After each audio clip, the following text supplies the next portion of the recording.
Check, check, check. 1, 2, 1, 2.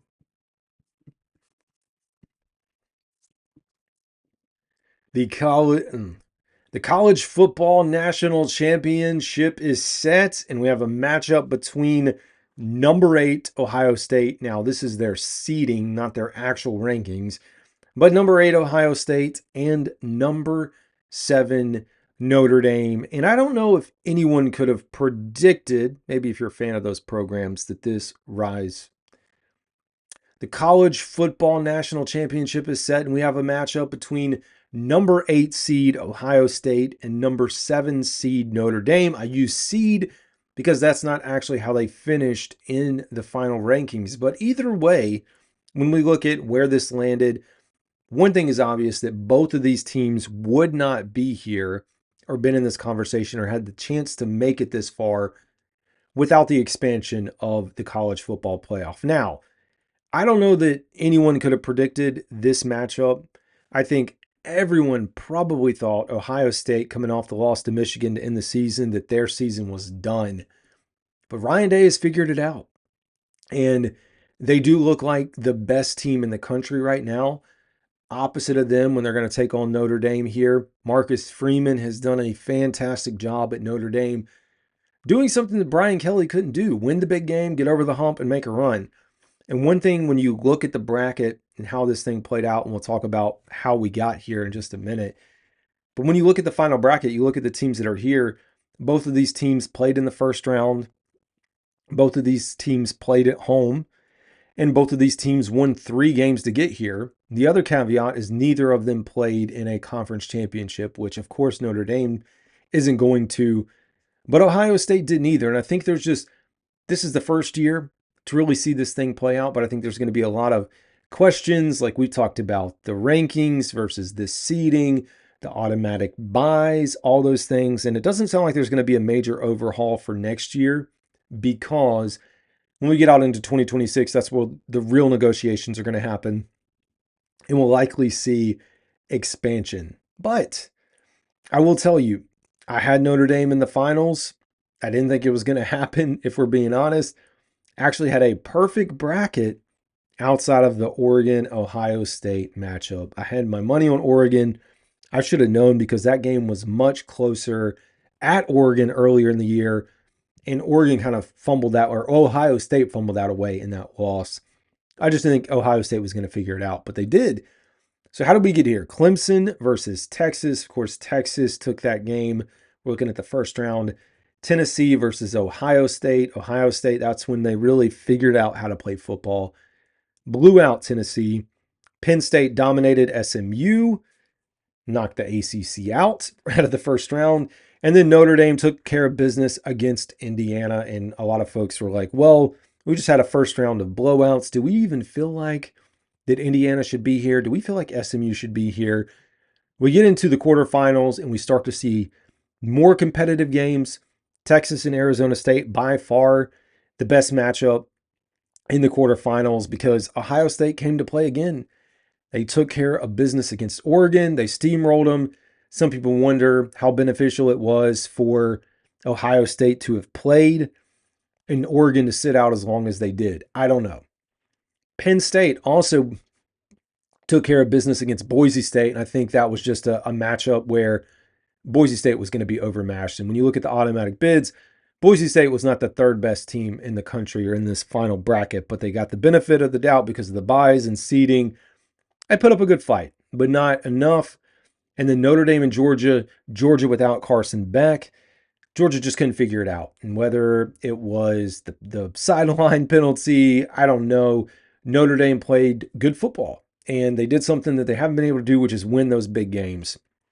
We go back to the Penn State-Notre Dame matchup. It was Penn State dominating early in the game, made me feel like, okay, this was a stupid pick to have Notre Dame. Notre Dame slowly figures it out.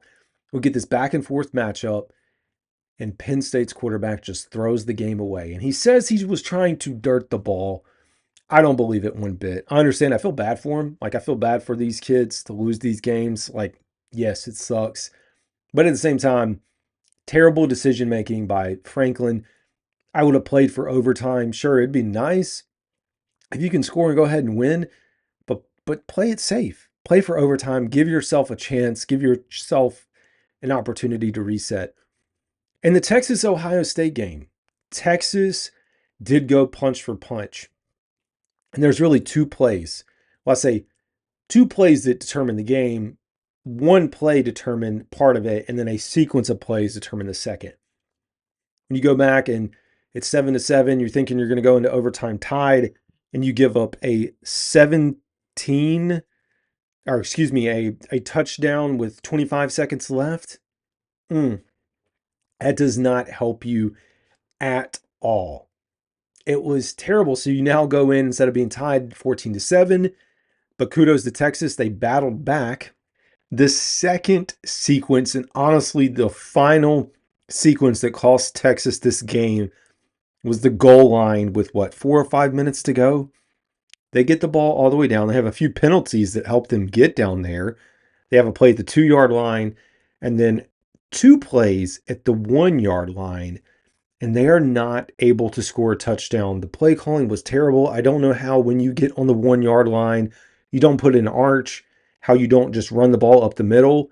You try to get cute. You're pitching the ball backwards. You end up losing yardage. And then, of course, it puts you in a position to have to go for it on 4th down.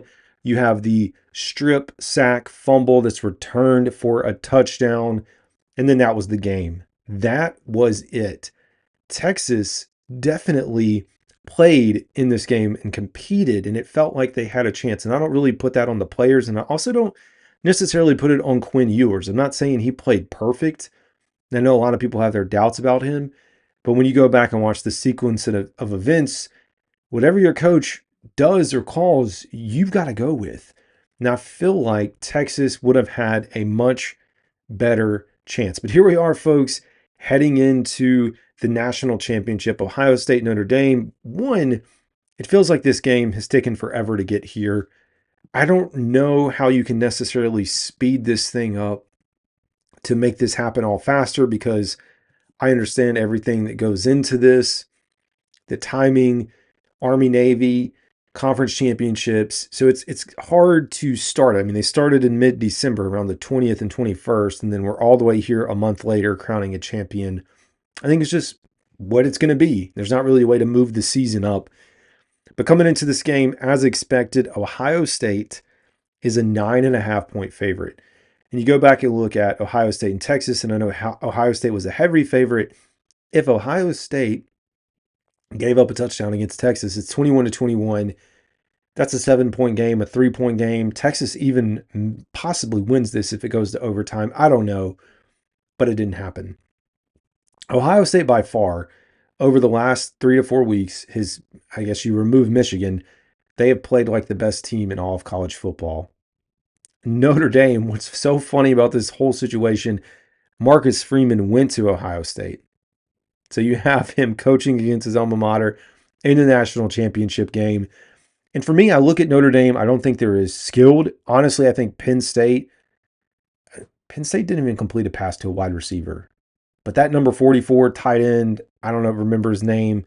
Dude is going to be a monster in the NFL. I will tell you that for Penn State. But Penn State was the better football team. Ohio State absolutely is the better football team in this matchup. It's going to come down to Notre Dame's ability to, one, get the run going, because that's something that they struggle with early, and also have a little bit of the passing game, because we saw them kind of struggle with that as well. They didn't have a lot of explosive plays. They had the late game ankle breaker. They really put them back in control, or at least close to in control, against Penn State. So I have no idea who I'm going to predict to win this game just yet. Again, I did predict Notre Dame to make it. I don't have confidence that they can win. And with, Ohio State being 9.5-point favorite, it's hard to say. I will say this game is at Mercedes-Benz Stadium in Atlanta, Georgia. I don't know how that factors into any of this. But it's weird. It's the second year in a row that we do not have a team from the SEC or the South in the college football national championship. And you have to go back, at least during the BCS college football playoff era, that hadn't happened at all until last year. You go back, there's been an SEC team in it since 2014. all the way up until this point. So when people talk about dominance in the SEC, that's part of the reason. So anyways, folks, I think that's going to do it for today. We'll be back with more content. And as always, this is Carolina Dad. Y'all have a good one.